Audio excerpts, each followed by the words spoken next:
How do you know if something's metal? I'm talking about a band, an artist, a piece of music. There are 8 factors to figuring this out. You don't need them all, but you definitely need some.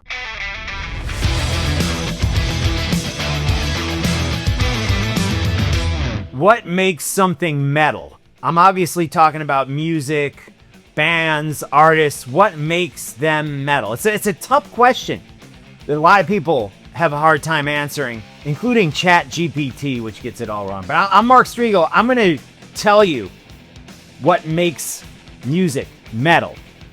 This has been an argument that's been going on since I was in junior high school, back when we still called it heavy metal.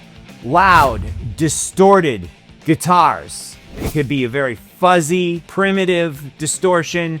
It could be an advanced, processed distortion on those guitars. You gotta have that in order for it to sound metal. You really do.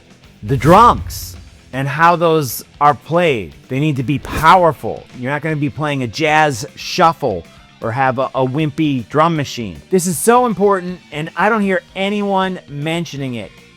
The minor third. And if you're like, what is that, music theory? You don't need to know music theory to play metal. Fine, maybe you don't, but you need to feel it. The minor third makes a song sad or angry. It's a note that is a step and a half from that root note. And if you're like, oh, this guy's talking music theory, that's not metal at all. It really is. I mean, go back and listen to 90% of songs that you might consider metal. I don't care if it's death metal or hair metal or stoner metal. The scales that are used, whether the musicians who made these songs or not know it, usually have that minor third. That's the pentatonic scale. That's the standard minor scale, the harmonic minor scale, the Phrygian mode. All these are very typical scales and spaces between notes that are used in creating metal music. You don't hear a lot of songs written in major keys, like When the Saints Go Marching In or something that are metal songs. Are there some? Absolutely. But 90% of them are minor in the key that they're in. The look, it's important in metal. Could you be a band that dresses like they're going to play golf at the country club and still be metal? Yes, if you had some of these other elements. But metal is definitely a visual thing too, as most music is. I mean, going way back to Beethoven with his big wig and stuff. I mean, image has always been a part of music. Metal image, long hair. Do you have to have long hair to play metal? No. Are there bands where everyone has short hair? Yes.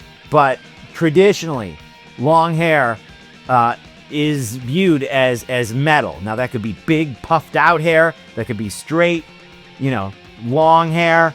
That could be, a wig, a hair system, or whatever you call it. But hair, long hair specifically, definitely metal. A mohawk, not that metal. It's kind of punk, right? Leather, black, concert t-shirts, spikes, chains. Metal can also definitely be a look, and it's one of the factors that could determine whether a band is metal or not. Obviously, if they dress like a certain way, like Rick James, for example, he kind of dressed metal, but obviously he wasn't that. So you definitely can't just look the part. You got to have the sound. It is one of the elements, absolutely. Aggressive vocals, whether that's Jeff Tate and Queensryche or Randy Blythe and Lamb of God, two very different vocal approaches. They're both aggressive. And that is something that I feel is part of metal. Again, it's one of the factors. Guitar skills. Guys who can play solos. Guys who can get around the fretboard, get around those strings, who are technically proficient.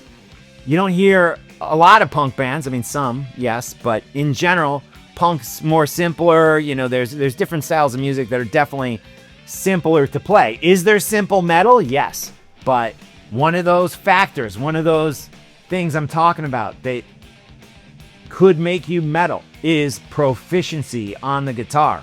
Lyrical themes, darkness, death, rebellion, personal struggles, loneliness, all also can play into whether or not a song is metal. This one gets a little spiritual, but just a feeling of heaviness, something that you just feel in that song that weights you down. You know, it's something that's hard to describe, but if you hear it, you know it.